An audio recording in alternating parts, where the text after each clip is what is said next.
What in the heck is going on down at Subaru Park, ladies and gentlemen? Another draw. Oh, it's disgusting. But welcome, everyone, to another edition of PHLY Union Podcast. Of course, I'm one of your hosts, JP Zapata. Behind the glass is Tyler Zulli. And, of course, joined, as always, with the lovely Renee Washington. Renee, what the heck do we do with this team? You started off with a little bit of an accent. What the heck did we do with this team? Full disclosure. Another draw. I rubbed off on you. You're welcome. Yeah, so full disclosure beforehand, we got a little goofy here. We're having some fun with some accents, so that kind of trickled in. Bit. What the heck are we going to do? I don't know, fellers. Fellers, yeah. Listen, I'm trying to keep positive because they didn't lose back-to-back games. They didn't win them either. I don't know what's going on with this team, and I know we're going to talk about it today, and there's a lot to get into, but it really has me thinking, realistically, what can the Union do? Is the $1 million question. Like, what next? What now? There's another game this weekend. What can change between now and then? And I think the hardest part, not to be a Debbie Downer this early in the show, is we know that they're going to be missing guys. Mm-hmm. Like, we actually were hoping this is the time you set the foundation of what this squad is going to look like. You're going to get other guys some minutes, the Chris Donovans, the Jeremy Raffanellos, Ty Bariba, before he leaves too, actually. Yeah. You're going to get other guys minutes because during the international overlap of schedules, you're going to be missing a lot of your starters, and you're going to be missing a handful of guys. So it makes me even more nervous knowing with the crazy international schedule coming up, this is how the Union are playing currently. But it's fine. Everything's fine. This is fine. These guys are not falling, I guess. But listen, that is a scary point that you bring up because this team is struggling a little bit. Little struggles here, right? I mean, they haven't been great in 2 months. Obviously, we'll talk about the home thing. But yeah, right around the corner is international break. A lot of your key pieces will be missing. Yeah. So I want to gauge around the temperatures with the Union fans, but I mean, how can we feel good about this? We can't feel too hot about this. And of course, we do have to bring up the elephant in the room here. And I want to give a little shout out to our friend here at PHLY Union, Jimmy King over at PHLY Sports Network, because he did comment on Andrew Weeby's tweet. The unfortunate stat. So obviously, Union Yards, big fan. We were there for the opening. Great job. I think it's a great addition to the game day experience. But as we all know, since they have opened up the Union Yards for Union fans for match days, the Union, Renee, are no wins, 0, 4 losses, and one draw. That's not good at all, Renee. So this was a ground, Subaru Park, where we were pretty unbeatable for 4 years, essentially. Yep. And now all of a sudden, we're trying to figure out what's going on because the thing is that they're losing, they're drawing at home, and it doesn't look like characteristic Union soccer, especially. They've had some success on the road. They look better on the road, but that's the weird part. At home, they don't look like themselves. And that's what we're trying to figure out here. Is there a little bit of a Union Yards jinx? Is it just that they don't like to play at Subaru Park? Is it maybe they don't like Jim's outfits now because now Jim is professional, suit and tie, no more the dunks with the swoosh pants, right? We're trying to figure out what is going on here. It's Purple and John is checking on in. Yeah, and to Purple and John's point, I also hate ties. Is basketball the only professional sport that can't end in a tie during the regular season? I get the whole point in the NHL, but ties in any sport are awful. I guess technically. Sometimes it's useful. Well, baseball can't end in a tie. That's right. Yeah, that's a good point. Yeah, it's not just basketball. Basketball, baseball. If you ask Donovan McNabb, he still doesn't know if he can end in a tie. Or track technically can't end in a tie. That's about all I got. But yeah, football, soccer, a lot of sports, lacrosse can end in a tie. It is frustrating. Yeah. That's a good one to know. Yeah. It is. Wait, no. Lacrosse is not ending in a tie. They go to. We're going to have to ask our boy Chris. No, lacrosse is not in a tie either. It does not. But sometimes I think for the regular season, actually, they do have ties, and it's just they moved it to the playoffs for college. For the professional, I think you cannot end a tie. Anyways, you got me thinking now. Good thoughts. The point is, we don't like ties either, but I prefer a tie than a loss, and I hate to say that because you guys know I hate losing. Oof. Typically in a congested week like this, you'd be happy with a draw against Toronto midweek, but with the play as of late, especially at home, you didn't want to draw that So one. I have some numbers for you that are not great. Man. And I was going to say these, but you came out here with Jimmy's numbers, and let me wait. Let me not beat us down while we're already down. The Union Yards announcement was great. It was exciting. Fantastic for fans to have that experience. I don't want people to start wanting to, burn down We Union just boycott Yards. the Yeah, like Union Yards. boycotting. Honestly, it would be kind of funny if we boycotted Union Yards for this game this upcoming weekend to see if they win and like not a single soul goes and see if they win. I don't know. But it's a shame because it's a beautiful addition, and I'm going to blame it more on the timing of the Union Yards release, just happening to overlap with the timing of this team falling flat on their face versus it being Union Yards that's causing it. Mm-hmm. But it is a little bit weird when you think about the fact that Union Yards, after it was announced, the team has been awful at home and has been historically awful, the worst ever in club history to have, multiple losses back to back at Subaru Park. Mm-hmm. Not good. I think not good. Obviously, listen, we're trying to figure this all out as fans as well. We're not in the day-to-day in training and whatnot, so it is, I think, more of a coincidence because, like, if you look at it, even like there's some of the road success. Yeah, they do typically play better on the road, but like even like the last two draws, like Charlotte. Listen, you're happy to walk away with the way Charlotte's playing this year. You're happy to walk away from Bank of America with the draw, and then like you beat up a bad New England side that was 10 men and they were having some injuries. So I think that like we're all looking at this Union Yards thing, but I just think it's more of a coincidence. And the bigger issue at hand is we talked about it. You're going to be missing some key pieces soon. And this team, they're not hitting on all cylinders. And, we'll talk about the Carranza stuff as well, because this is starting to heat up as well. Transfer season around the world, ladies and gentlemen. But this squad, I don't feel good about it going down the line here, Renee. Not at all. It's not encouraging. It's very frustrating. I don't really know realistically what can change, because the issue now is they're not getting results. They're not putting together a full 90 minutes. The offense is actually creating, but they're not able to get clean sheets. And then a game like yesterday, they get the clean sheet, but they can't score. It's like it always feels like it's something missing that's off for this team. And I know right now, especially when you look at the lineup that Jim rolled out with Jose Martinez coming off of an injury, there's been some tweaks in the lineup, and I'm all for it. I think now is the time. I don't think you have to like completely make crazy changes, but I think you need to. This is a time that I would be telling the guys like I said last time. This is the time to earn your minutes. This is a tryout. We're not getting results, and we're not going to keep rolling it out the same exact way game after game, getting the same results, winless. We need to get wins. Forget even ties, wins. So you have had a stretch now where in the last 9 games, you've only won once, and that was that 3-0 game against last place New England, who was a player down the entire game except for the first 30 minutes. So it's unacceptable. And every person has to earn their minutes at this point. So I do feel like looking at this group, they have hit a wall, and I know they have been playing some, listen, I got to give Toronto credit where it's due because they did play really well. Charlotte's a good team. Like, they are obviously playing good teams, but it's the MLS. You know who you're playing against. Yeah. Like, this is what you're signing up for. The problem is that everyone knows the Union too well. That's the other problem is the Union are, unfortunately, the playbook is out. Everybody's got them figured out, which is why I say it's time to try some things. It's time to you didn't bring in anybody new. Okay, so with what you've got, you got to figure out a way to shake things up a little bit and to get more out of them, because this isn't working right now. And they're playing, like, that game Wednesday, it's a shame because it actually was a good game. Mm-hmm. Both teams created a lot of chances. We saw some really good saves. Oliver Semmle gets his 3rd shutout of the season, which is great to see, especially with the way he's been peppered, unfortunately, and just had to do so much. But it's another game you walk away from and you're just kind of like, meh. And now I feel like a lot of people that are following the Union have that feeling of just like, oh, just another day of not winning. And that's unacceptable. Like, we're all just tired, it feels. Yeah. I mean, so tired. Even kind of feels like that with Jim. I mean, like, Jim is, at this point, we talk about all these issues. Jim has to deal with these on a day-to-day. Like, he's the one that, essentially, he's responsible for it. He's the manager of the team.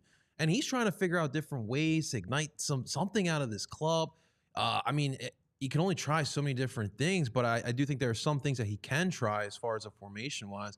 As we got our boy Jose Nunez checking on in. By the way, Are you a reality TV person? Not really, actually. Are you inclined to watch Marco Fabian? Oh, Finding I some did see love? that. I'm in I on saw that. Union legend. I don't Marco know Fabian. how do you, professional soccer player to reality TV stars, quite a change. I see Jose in the chat talking about Marco's. Well, he's talking about. I think he's talking about the indoor team. Yes, Because I do know he's playing some indoor soccer, which is honestly it's some good stuff. I like watching those clips on TikTok. Jose is saying he plays coaches and is the GM. He's doing it all. He's just literally got promoted. he's literally Jackie Moon. No, literally. No, I don't want it back. No. That's player owner coach Jackie Moon to you. Yes. Where'd you get them nachos from?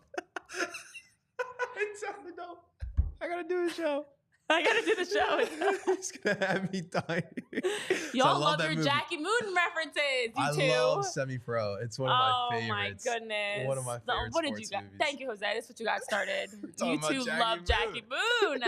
I will say it's wild to think of like. Well, it actually goes back to what we were talking about prior to the show, and I hate to go left here, but Jose took us there.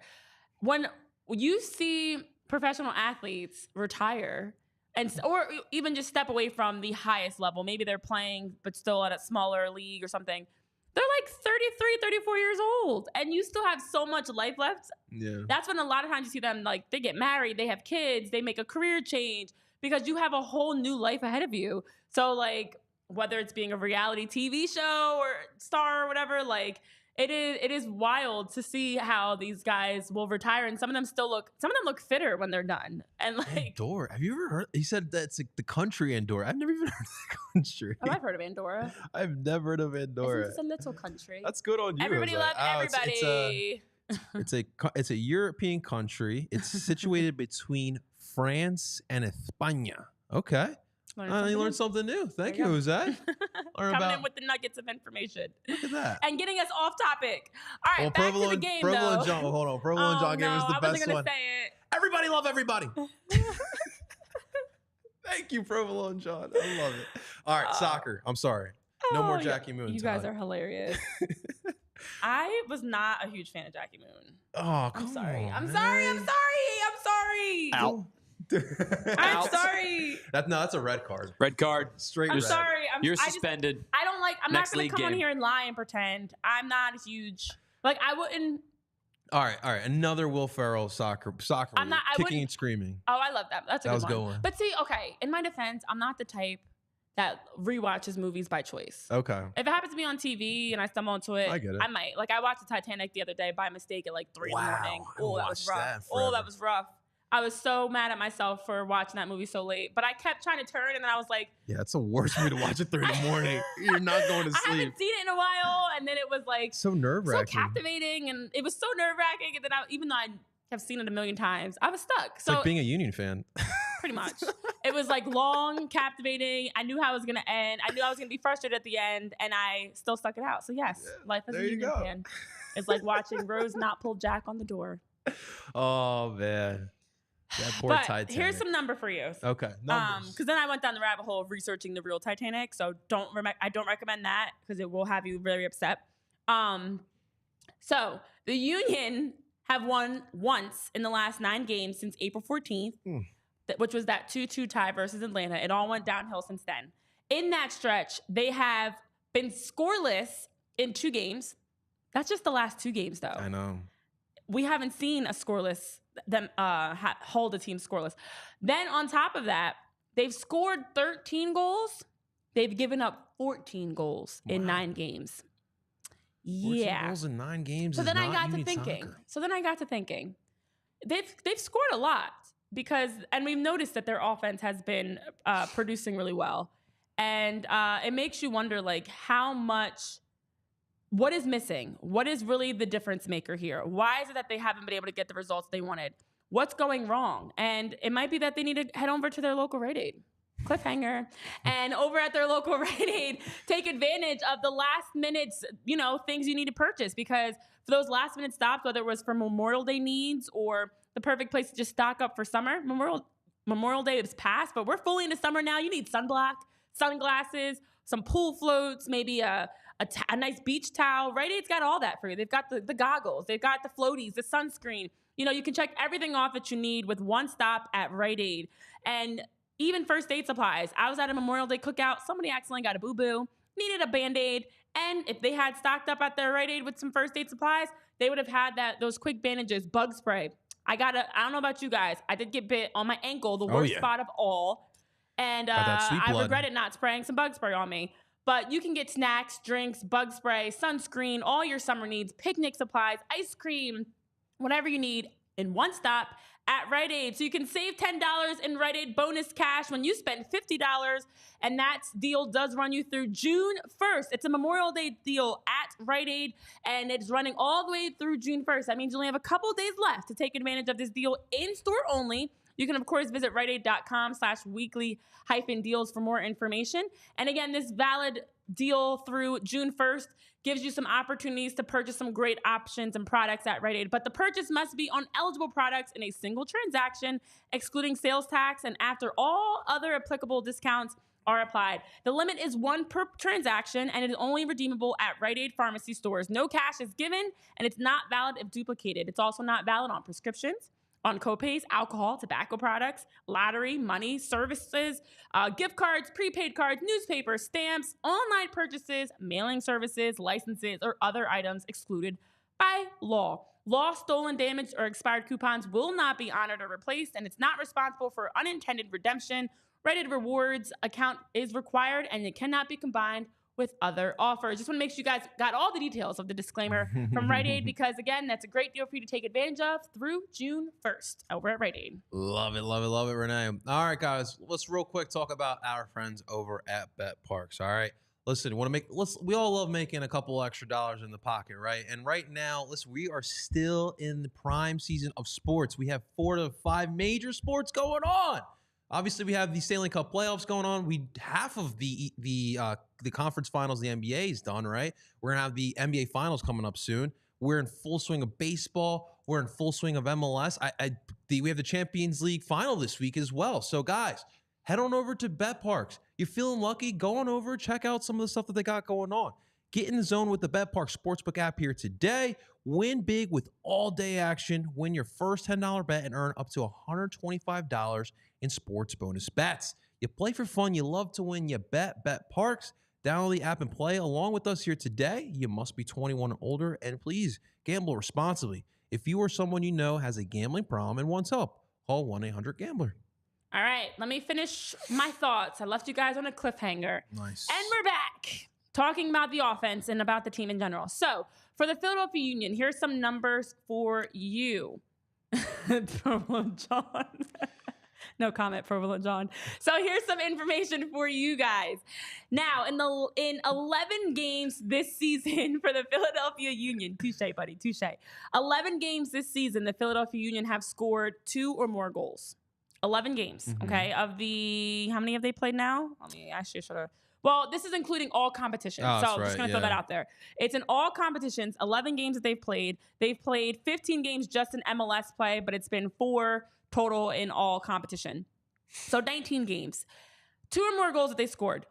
In those 11 games, they've only won 4 of them. 2 or more goals they score, and you only win 4 times. They have only lost 2 of those. They've actually tied the remaining 5 games, whether it was, and I included for the CONCACAF games as separate games for the aggregate. Each leg is a game. Right. So they have 5 ties in those games. When you score 2 or more goals, you should be winning.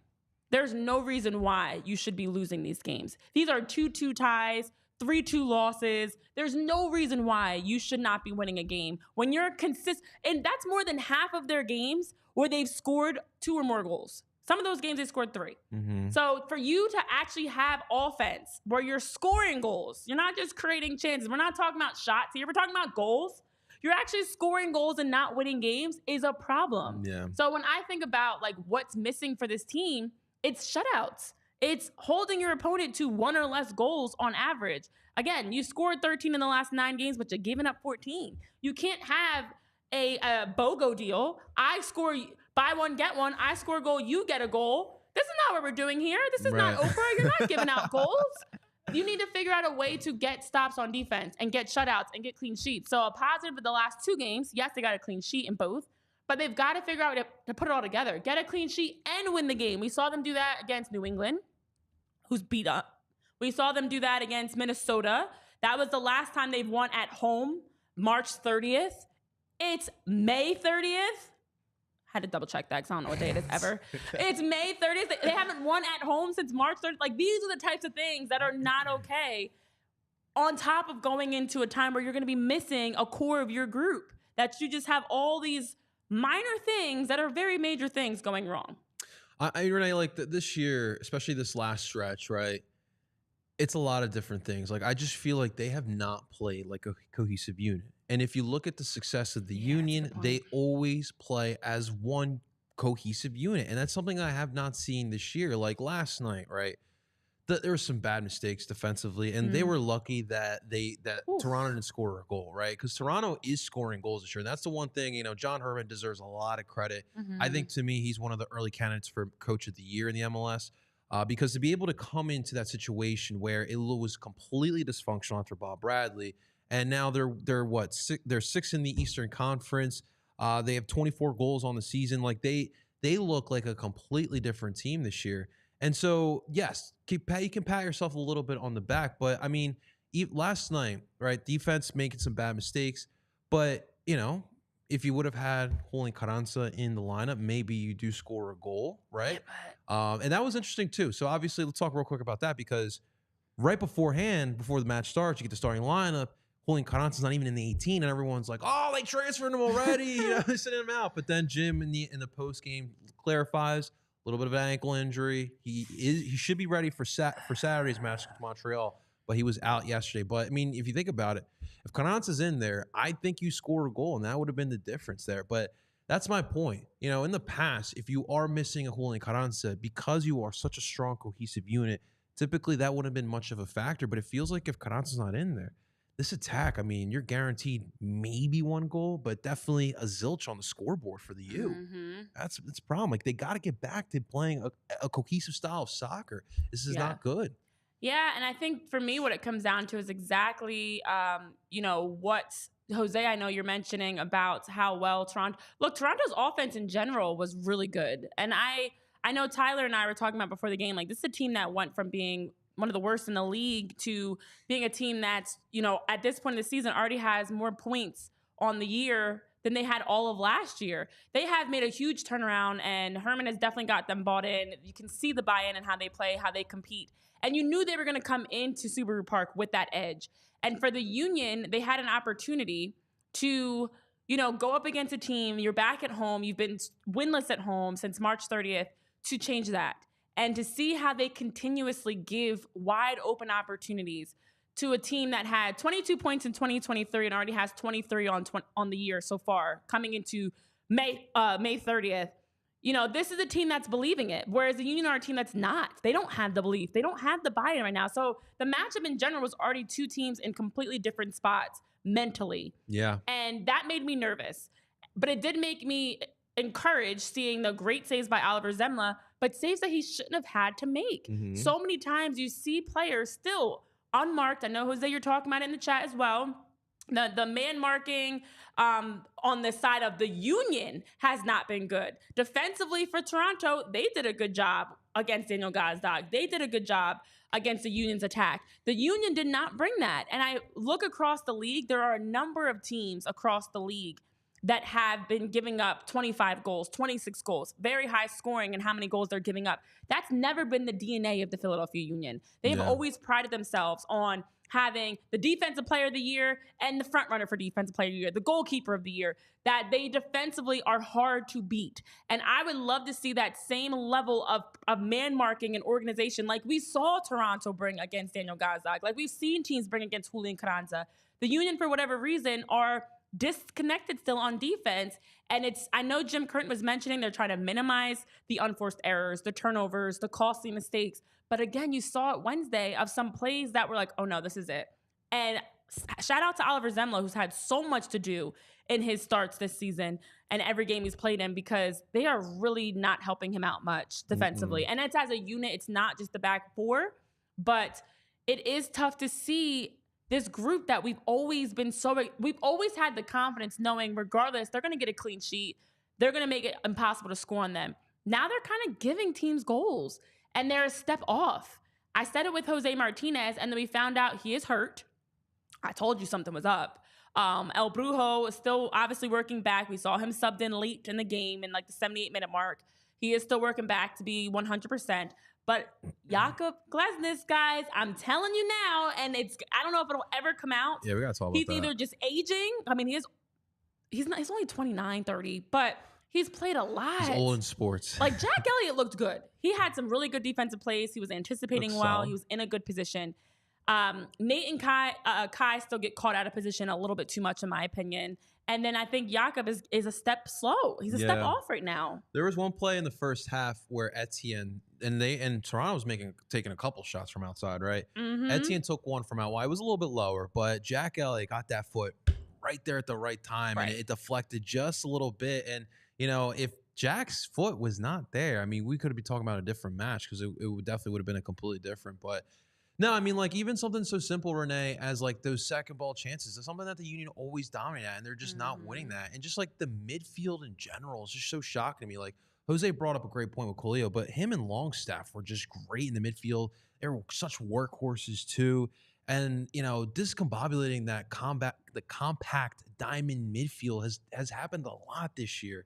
It is a little bit concerning as well. I mean, when it comes to the Union attacking, it starts from the back and moving forward, or on some cases where they do like to counterattack, they do like to create those turnovers. But just in general, it's just flat out, it's just not a cohesive unit. As Tyler gave us a quick tidbit here, 22 points in 2023 up to this point, 23 points so far in 2024. Like, there's a lot of stats that we've looked at. Like, I think they're also third in the MLS in the Eastern Conference in goals scored. That's Toronto's numbers. Yeah, that's Toronto's numbers. They had yeah. 22 points all last year. They've already got 23 this season. Yeah, I did see that. So they yesterday are a much too. better team this year. Like, Yeah. we don't want to take that for granted, but I also think that the points you guys have made are poignant. It's not like it's just, oh my God, Toronto's so much better, and they were. There's a lot of outlying factors other than the fact that yes, Toronto is a much better team this year. I think the big problem a lot of people are having is just that, like, what's going on at home? Like, why is it that they just are not playing, or they're playing so weak at home, and it's just it's something that we're not used to. That's just the weird part about it all. There's usually a pride when you're at home to protect your home turf. Especially over the past couple of years, you're not playing right. You're home at Subaru Park, and you're not doing that. You're allowing teams to come in and score 3 goals in the first half and get up early, and you're giving goals. And I do applaud. Jim Curtin did mention this, talking about how they're not making teams earn goals, because there's a difference. This is the MLS. There's a lot of talent across this league. There are going to be plays that guys make that you're just like, damn, that was good. Like, well done. Great goal, great finish, great build-up.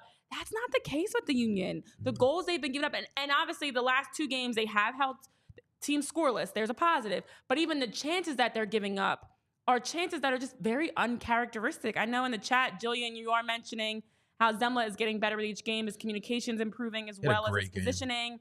And Elliott has been stringing together some strong games. Like, you got to pull the positives. Jose's mentioning, when Jack is dictating from the left back position, the team is rattled and out of rhythm. You have to pull from the positives of what looks good. And I know Damian Lowe hadn't been 100% either. He had picked up a knock, so they weren't, he wasn't playing. But Jack Elliott's been playing well. Oliver Semmle in this role, and knowing that Andre Blake's going to be out after having the knee procedure, that's a positive that he's stepping in and seems like he's settling in, most importantly. What else can you change? And as we talk about the back four, you do bring up the midfield, which is a really good point. Their midfield is not controlling games the way they should be, which is insane, because what's drastically changed from this year to last year and the year before in their midfield? I mean, there's been you've seen a lot of different types of formation, or not formations, but different player placement. So, like, obviously you had a lot of Brujo in the beginning of the year at the 6. You saw Quinn on the right-hand side at that shuttle, as that shuttler. That's where I prefer him at. Agreed. I love Quinn. I love that he's aggressive, but I mean, he tries to get a little bit too chippy sometimes. Yeah. I love that he's feeling himself. That's great, but I mean, he tries to take these shots, and like, I just don't think he's there yet with some of the shots. So keep it short and simple, right? And I do feel like this is the unfortunate part when your team is not getting results. that you now have guys trying to be hero, trying That's to put what the you team on their don't back. want. And Quinn Sullivan Team's not built for that. is good when he's just playing aggressive and playing hard, but you don't have to try to win the game in one play. You know, you need to have guys that are going to just play after play, do their part to help, get a stop, get a good chance. And there are some times, and I know Jim gives them the green light to go, that you're kind of like, make the extra pass or make the pass sooner or whatever it may be. But I like that he's at least trying things. That's why I do prefer him in the midfield versus up top, because it just gives him more space to work. Around goal, I think he's a little bit too helter-skelter at times versus being more composed and poised around the net. And in the attacking third in general, the Union are still, again, they're creating chances. Their expected goal percentage and all the different statistics around that are high. The problem isn't them scoring, and that's something that we actually worried about. We thought it was going to be an offensive issue because they didn't bring any major changes aside from the minor addition of like a Marcus Anderson, who definitely, I know, as Jillian's mentioning, you would have liked to see last night with how strong he's been looking in his return to Union 2 and his energy. Yeah. I think in the back line, something's up with Glesnes. The outside backs are getting forward a lot, but they always have. But what's happened in the past is I think the midfield does a better job of replacing them, so that if it is Nate getting forward, who's been very offensive-minded and helping to create a lot, their midfield is doing a good job cycling in to stop transition until they get back. But the mids haven't been doing that. Like, I'm glad Leon Flock is back. Great to see him out there. Love him at I the think, 6. yeah, I think he's what's needed. I think Jose is another one that is a little bit, he's trying to do too much also. I think if you can limit him a bit more and settle him in, something feels rattled and he's overly confrontational, and the whole bit of El Brujo, yellow cards, fighting people, it's old. I'm over it. Like, go out there, just win tackles, win the ball, stop falling all over the place, stop trying to fight people and pull fouls. Just play your game. Just play hard. Just play aggressive. But he's another one that I think gets caught doing too much. So I do think they have to start. It's got to start down the middle. Solidify your center mids. Solidify your center backs. And definitely with the forward, just getting them more composed. But if you can solidify down the middle defensively, and now some of these 2-2 games, 3-2 games are 2-1 Union, you know, that's a major game changer. I think for right now, you do need Leon Flock as your 6, because the way this team is playing, you need someone who's, listen, Leon, when he's back there at that 6, I can trust him defensively. Yeah. I know he's going to stay packed. And if a 10 or someone in the attack is going to try to get through, he's going to try to seal that ball. And for what's going on right now with this back line, where, I mean, no one feels confident about them right now. No one should feel confident about them right now. It feels good having a Leon Flock there in front of them, keeping everything composed. He does a great job of communicating there as well. And, you know, one thing that did throw off the Union too was this 3-back set for Toronto. Now, they have some solid wingers. Obviously, Bernadeschi is a really good winger. We know that. And they just did a great job of just kind of spacing it out and using the width of the pitch. And then they were finding those little pockets that were in the middle of the pitch and kind of threw off the Union just a little bit. Toronto had some good, solid chances again. Semmle really stepped up. There were some good defensive plays throughout the match, but that was something that did throw him off. And Jim even alluded to in the presser, possibly trying out the 3-back set against a team that also puts out a 3-back set. And I think in general, I wouldn't mind going back to 3-back set for right now, simply because, like, I just want that extra support. Yeah. I mean, these guys, both of them as a pair, it's not working out too well. So maybe with the third option there, all of them together would probably help out. And I think it would help out the midfield as well. That's a good point, actually. With a 3-back, if you have, you know, all three of Damian, Jakob, and Jack at center backs together, you have Nate and Kai on the outside, and then also in the midfield, you can have, you know, Leon, Ali, Jack, just clog the middle, just sit in and help control the middle of the field. And then up top, you know, it's Julian and Daniel. It's, you know, you've got options. It's Quinn. But I know that just in general, you just need to figure out who can just play consistently, who can play composed, who can help in transition, defend well, get organized, because it has been all over the place. And you just need more organization. It's stressful when, you know, in transition, they're not matching up. They're not, you know, picking up bodies, running into the box. And so you want to make sure that you're taking care of the little things. And you know where else you can take care of the little things correctly and be organized? It's with our friends over at TrueMark Financial Credit Union. We're talking about financial organization, because that is also just as important as making sure you're taking care of business on the pitch. Off the pitch, You want to make sure that when you join a credit union like TrueMark Financial, you understand all the benefits because you become a part owner, which means that profits are coming back to you instead of going to shareholders. You also get to be a part of TrueMark, which provides you with better rates, lower fees, and a better return on savings, as well as more flexible options. They also have digital tools as well that can help make it a lot easier to have right at your fingertips the technology to get a picture of your finances and your savings and have a better sense of, financially what you can do. You're planning, you're getting an idea of where your money's going and what percentages you're going to be able to save and things like that. So with TrueMark, they also have local roots because they are headquartered in Fort Washington, and they've got 24 branches right in the Philadelphia area. So they are serving the Philly community and our friends and people right here at home. So when you become a member of a credit union like TrueMark, you get all the benefits over being a customer at a bank. It's a no-brainer. We've had our horror stories with banks. So has my friend to the left of me here. We've all had our struggles with banking. You want to make sure that you know where your money's going. You're getting a good percentage and a great rate as you're building, as you're saving, and you're also getting lower fees. I can't stand the high fees that some of these banks charge you. TrueMark Financial Credit Union, that is not the case. They're giving you good fees to allow you to make sure that your money is staying with you and not going to a bank or anywhere else. So head over to TrueMark.com/PHLY to learn more or to find a branch near you. That's TrueMark.com/PHLY, federally insured by the NCUA. Yeah, banks, finances, that all can be super stressful. Right? I completely get that. We all heard my story as well with the banking. Super stressful. Yeah. Just like this union team. It's pretty stressful right now. We don't know what's going on. We're worried about union yards. We're trying to figure out this back line. Is Jakob Glezis, is he the crumbling before our eyes? Like, we're all trying to figure out, right? So we all right now in this stressful moment just need to sit back and chill. All right? It's simple as that. We just need to sit back and chill and choose a nice cold Coors Light, ladies and gentlemen. Listen, you guys know me. I'm a beer drinker, okay? Probably for the worst, but I love my cerveza, okay? Next Thursday, Tyler and I always talk about looking forward to things as we get older. Next Thursday, I have it count down. I'm going to a concert, my favorite artist. So I'm going to be doing a little tailgating, as we all should.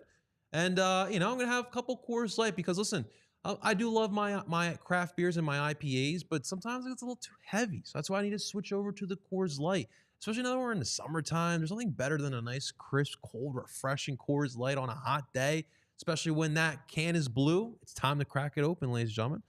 Coors Light is cold lagered, cold filtered, and cold packaged for a smoother finish. When you embrace a chill mindset, it's a good time to choose chill and crack open that Coors Light. And so here's what we got to do, guys. So obviously, look, it's great going to the beer store, picking up your 6-pack or 12-pack, whatever it may be. But there's nothing better having it delivered right to your front door. It's the one thing I miss about living in the city. Having my beer delivered right to my front step. And with Coors Light, they make it happen. Make the most of the times you choose to chill. Choose Coors Light. Get Coors Light delivered straight to your door when you Instacart by going to CoorsLight.com/PHLY soccer. Again, that's CoorsLight.com/PHLY soccer to get that right to your front step. Celebrate responsibly. Coors Brewing Company, Golden, Colorado. Ivan's asking which concert you're going to. Is it the... What? Ivan knows who Fercho is? Okay. Oh, is that how you say it? It's his nickname. He goes by Fade. Oh. But so he likes to use the X's a lot in like all his song titles. Yes. Renee's part of the Ferchissimos. I love it. Ferchissimos. Oh my goodness, that's amazing. Wow. Ivan knows. Ivan's a man. That's awesome. Ivan, do you also know what the union can do to fix these problems? And Will, what's up, Will? Answer. Listen, there is a game in just a couple of days, so it's another quick turnaround. That is a positive. I will say something that I want to keep like planting in everybody's heads when we're looking ahead is the last two games, as we keep talking about scoreless draws, it was at least a scoreless draw, which in itself is something we haven't seen from the union. It's been a lot of 2-2 games. And so as we talk about like a Leon Flock or some of the minor changes that we've been seeing, even without Julian Carranza, which would have been a great addition to have Wednesday, they are defensively getting stops. They're not great plays at times, don't get me wrong, because there's still too many close chances, but they're getting stops. And I will say like Leon Flock is one of those changes of recent you can point to that have been helpful in them getting shutouts, getting clean sheets. So Saturday, another chance as they play CF Montreal to have a chance to see if they can continue back at home yet again. Union Yards, they have announced all the exciting things, JP, that's going on.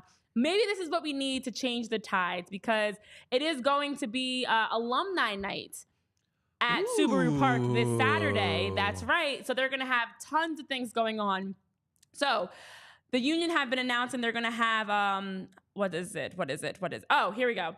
So alumni night, they're going to have 8 fan favorites that are going to return. Did they announce? They did. Do you want to know some of them? Of course. Okay, so I'll just give you the whole list. It's Brian Carroll, Gabe Farfan, Fred Ilsinho, Michael LaHound, Sebastian Latou. He lives there though, so he's always there. I know, it's not really much. I know. Zach Pfeffer, Shannon Williams are all going to be there. At Union Yards, they're also going to have some chalk talks that Dave Leno's going to be hosting. And that's going to be with a few different guys starting at 4:30. And then they're also going to have some really cool guest bartending opportunities. So the guys are going to do a chalk talk, bartend, and give out autographs. So they're planning this whole exciting things. Maybe they just need some of the alum in the house to help shake the tides at Subaru Park and Union Yards to help them break this winless streak at home that we are currently seeing. Now Montreal's going to kill us 4-0. No! It's official. It's over. No, I love alumni night. Alumni night's awesome though. Like, and obviously, like now that we're in our 15th season or 14th season. I've lost track now, but 15. 15. We got more players that could be part of this. Elsinho's, he's like more like the recent one, recent fan favorite. So it should be a lot of fun. But we're gonna have to wait and see what this Union team will look like on Saturday, because it's just not feeling too hot about this team as well. No, unfortunately, and you're going up against a Montreal team that, I mean, to be honest, at this point, it doesn't matter who they're playing, because high on the standings, low on the standings doesn't matter. Montreal is actually a team that you should on paper beat. They are currently 4-4-7 on the season. That's 7 losses. They have given up 33 goals, so they have a -12 goal differential. They're bottom of the Eastern Conference standings below Atlanta and right above Chicago, I should say, because they're tied technically in points with Orlando City and Atlanta. But when I look at this grouping of where Montreal is, every single one of these teams are teams that the Union have played, and some that they've lost to. They're right above New England. Great, the Union beat them. They are above Chicago, who we saw the Union, a tie in the opening game. Tied Atlanta, lost Orlando, and DC United in Nashville. So I don't know. I'm not encouraged by this at all, because this group, this bottom of the East group, has caused nightmares and havoc for the Philadelphia Union in their start to the season. So, like, on paper, to be honest, doesn't matter anything Montreal has going on, because the Union have consistently been able to be teams catapults and help them like get right and get going and play great soccer and win games. It's been the Union that have been one more point about the match.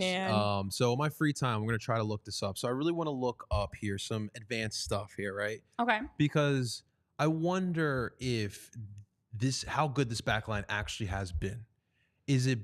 Or have they been that good? Or we all know how good Andre Blake is. And Andre Blake's missed a lot of time. And so in the meantime, with Andre Blake being out this year, we've had Oliver Semmle going through essentially his rookie pains. But I think Oliver has proven that he can be a starting goalie in this league.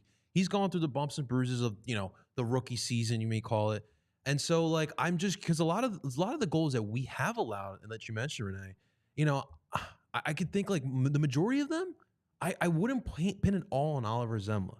Like, Andre Blake, like, think about how many times you've seen Andre make ridiculous save after ridiculous save.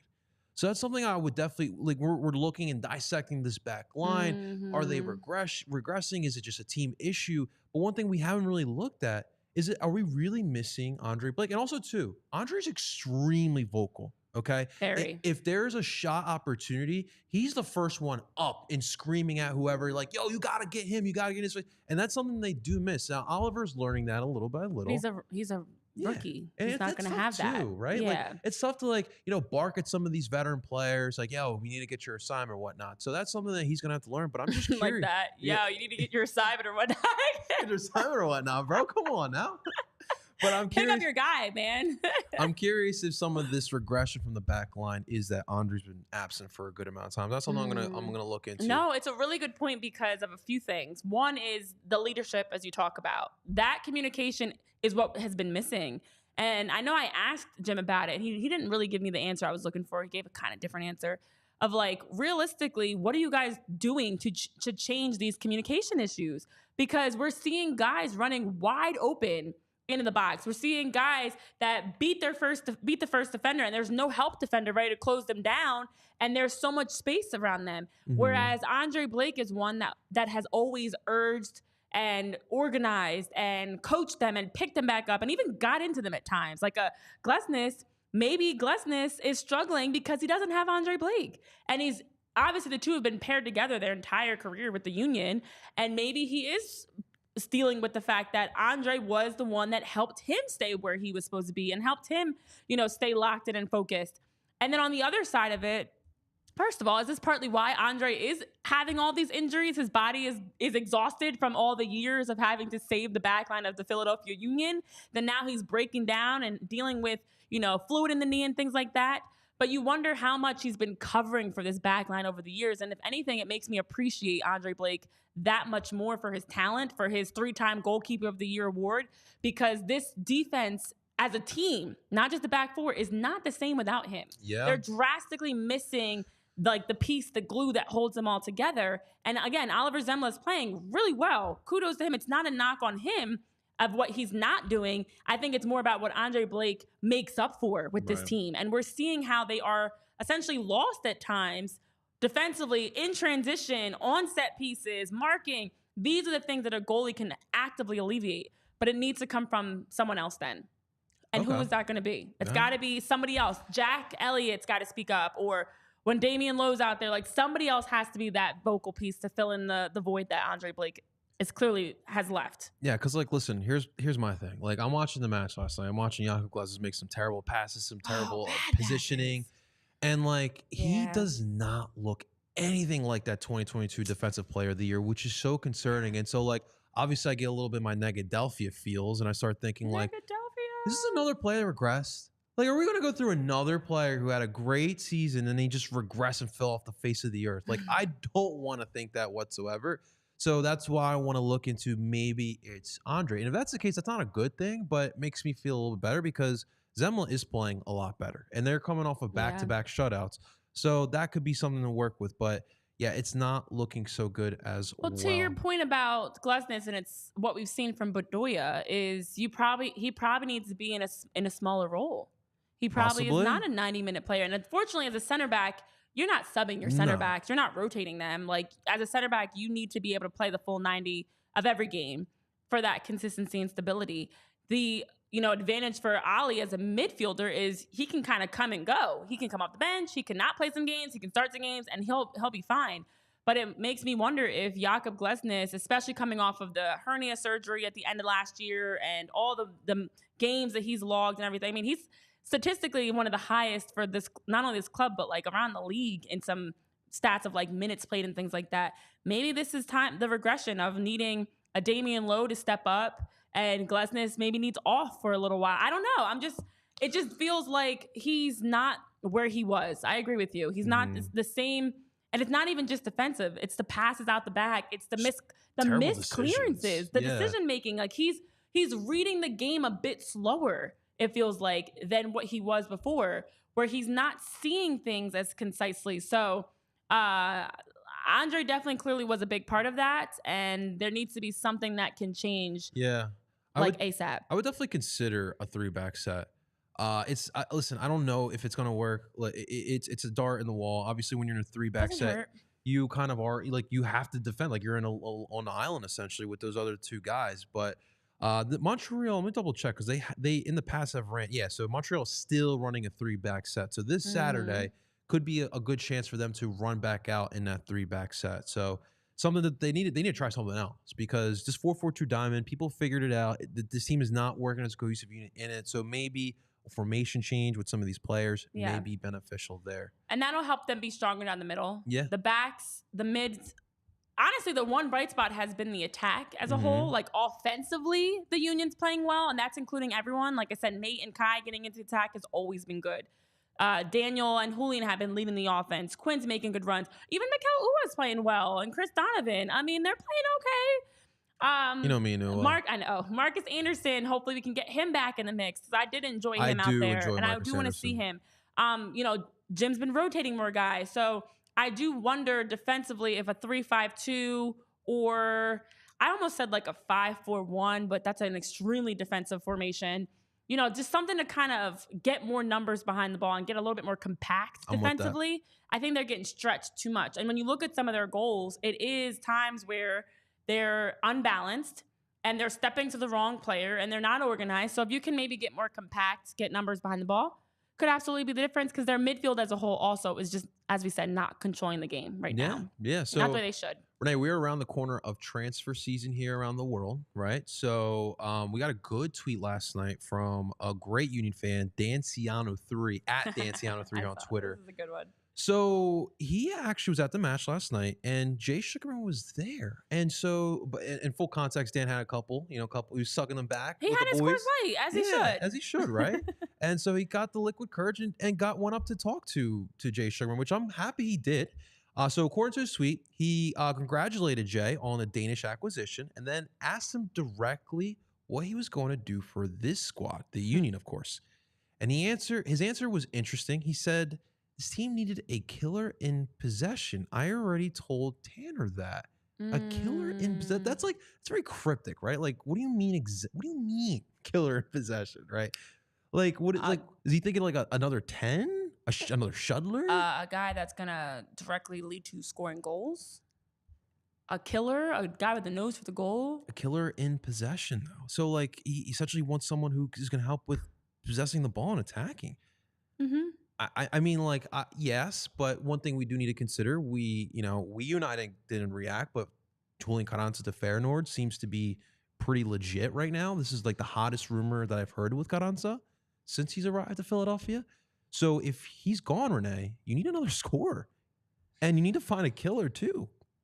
Bring on the killer. Yeah, bring on the killers. But like, it's going to be interesting to see what happens. So like, okay, so if this is the case, if Jay was honest with Dan, so that means we are going to purchase someone of substance, not just like a kid from third division Spain. No disrespect to Marcus, I love what you're doing, but like we know what we need right now for this squad. So I kind of got a little optimistic about that comment by our boy Dan. Thank you, Dan. They need that with Julian Carranza and Daniel Gazdag, not in place of Julian Carranza. That's the difference. You need a killer around the goal that's going to help keep possession. Because, okay, what I get from this, and this is exactly what we're talking about, who is that true center midfielder for the Philadelphia Union? That a true center mid is offense and defense, not defense and pull fouls, Jose, not just offense and around the attacking third, Jack, who, again, I enjoy Jack and Quinn's play. They're not true center mids. They're the ones that your center mid is your general, the guy that is literally controlling things, that's finding the ball, that's switching the field, that's getting forward, that's taking shots, that does it all. Who is that guy for the Union that does it all? Well, no, you're spot on there. But another good point, Dan actually brought this up to me as well. Julian Carranza, if you do sell him off, there's another thing besides a goal scoring that you're going to lose. He does a good job at hold-up play. He does. So if you do sell him off, not only are you missing anybody else, not only you're losing a guy who scores goals, but also helps in building the attack up. So it is definitely going to be interesting. As Ivan says, killer in possession sounds like a midfielder. Probably, I mean, it is a sounds midfielder. More like in my opinion, it's a true 10. Daniel Gazdag is. I love Daniel Gazdag. Mm-hmm. He's not a true 10. What does he do defensively? What does he do in terms of, like, again, a true 10? You think of, like, I hate to say it, Messi. You think of a guy. Brendan Aronson? Brendan Aronson, a guy that is just all over. Like, your center midfielder is the one that you notice every single game. They're finding the ball. They're checking to. They're defending. They're getting you forward in transition, and they're helping to defend in transition. They're up and down. That was my position. That's why I'm very adamant about this. But a true center midfielder is the quarterback of the team. They're the general. They're the ones that literally the game revolves around. Mm-hmm. They're setting up the Julian Carranzas and Daniel Gazdags. They're helping the Quinn Sullivans and Jack McGlynn's keep going and make runs. But they don't have that mature, veteran, composed, game-controlling midfielder. They don't have that. They're like, it's like by committee. Like Ali gives you the veteran and the consistency and stability. Jack and Quinn give you the attack. Jose and Leon give you the defense. You need like a combination of all of them together as one person, not 5 guys that are making up the midfield. Every other teams have that guy. The Union have not had that guy since like a Brendan Aronson. Well, I told you, if we're going to bring in an attacker, I want some versatility, someone who can play as a forward, someone who can play in that midfield. And yes, fits in that Union philosophy very well. But yeah, I thought that was very interesting. Figure we should bring that up. Ivan said, will we ever get Marco Fabian in the alumni night? We'd have to have a beer and ask him about the reality show he's in. He's got to come back here. I know. Do you think he ever does? I don't know. I don't feel like no. But I will say, as we're talking about about Brendan Aronson, there was the good news that came out around. Good news for some, not good news for everybody. That came out around the men's national team, the U.S. men's national team call up. So Jack McGlynn and Nate did get the international call up for the U23 national team ahead of the FIFA international window. Love it. I did also see David Vasquez got the call up for the U19 men's youth national team as well. So great to see. Quinn Sullivan got snubbed. Quinn Sullivan definitely got snubbed, but it's probably some of that composure and poise around the attacking third. So McGlynn and Harriel are going to be joining the U.S. national team for training camp. That'll be June 3rd through 11th in Kansas City. And then the Olympic team will be facing Japan June 11th for a match at Children's Mercy Park. So that'll be their final match before the official Olympic roster is announced. But both Jack and Nate are getting closer to being a part of the Olympic team, which is very exciting. Really cool. And it's great to see there's a number of Union players that are going to be representing the Union internationally, as long as they can stay healthy, of course, that they'll be out there. So Ivan's bringing up one of those internationals. Ty Baribo got in the match yesterday.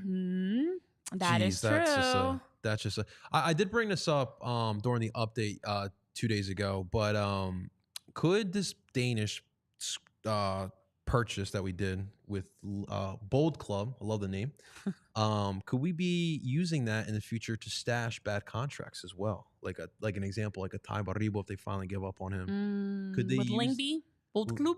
Lyngby Bold Club. That's how I'm guessing you say it. If it's Danish, it's Bold. I want to say Bold Club.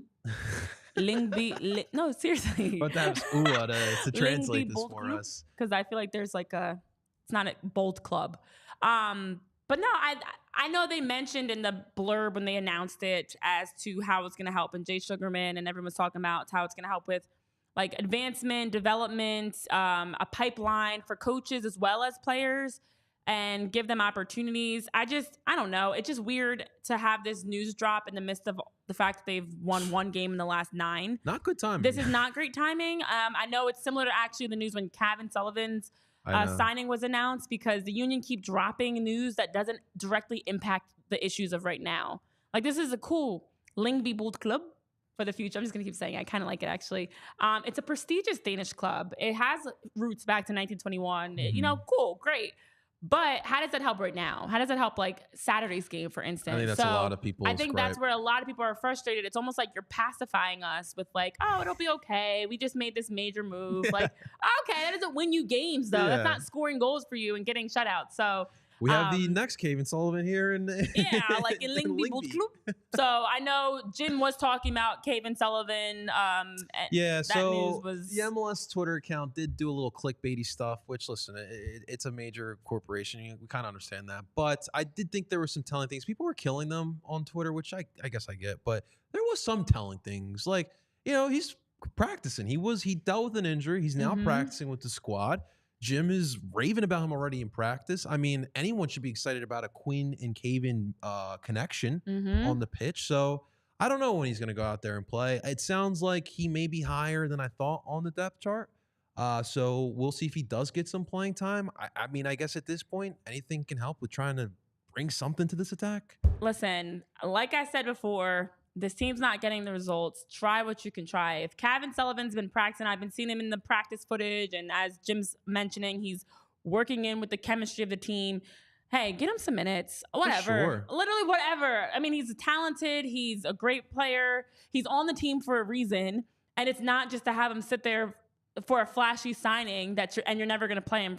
And then he's going to be off in a couple years with Manchester. You know, it just give him some time now. He's putting in the work. And even if it's 10 minutes at the end of the game, whatever it may be, see what he can do, because they are absolutely missing pieces with this team. They have a lot of talent for the Philadelphia Union, but they're missing, again, down the middle is where the center back, the center mid, that killer in possession, they are absolutely missing those big pieces, JP. So I'm hoping this weekend, as we're wrapping up, hoping this weekend is a chance that we can get some sort of a breakthrough for this team, have a positive feeling leaving Subaru Park and leaving the game Saturday. Start off June on the right foot. There you go. Let's break some of these awful streaks that they've been on lately, because it wasn't too long ago. We were talking about the unbeaten streak, unbeaten on the road, unbeaten on the season, and here they are, winless. So, one win. Real quick, guys. So before the Montreal match, we will have a preview out for you. So we'll have Eve Julia of the Ball is Round Montreal podcast. That will be up on Friday. Keep an eye out. That's why you need to make sure you follow PHLY_Union on Twitter to get that announcement there. So we'll have that out for you. So you guys, as always, are well prepared and know exactly who Montreal is this season. Bingo. Hopefully you guys have been enjoying our previews each week prior to the game. Give you updates. But yes, fingers crossed, guys. Ivan, Provolone, John, Will, Jose, Julian, everybody that's tuned in on Twitter, on YouTube, or listening back later. Let's send some positive juju in the way of the Philadelphia Union as we prepare for the game versus CF Montreal on Saturday. Start off June on the right foot. A win. That's all. For the Philadelphia Union, let me clarify. The Philadelphia Union are going to beat CF Montreal on Saturday at Subaru Park this Saturday, June 1st, not Saturday in 2 years from now. Let me just be very concise, because apparently it doesn't always deliver the way I want it to. Oh, boy. Kickoff Union Fest. Let's go. Exactly. Schwarber Fest and Union Fest. I need those two. Come on.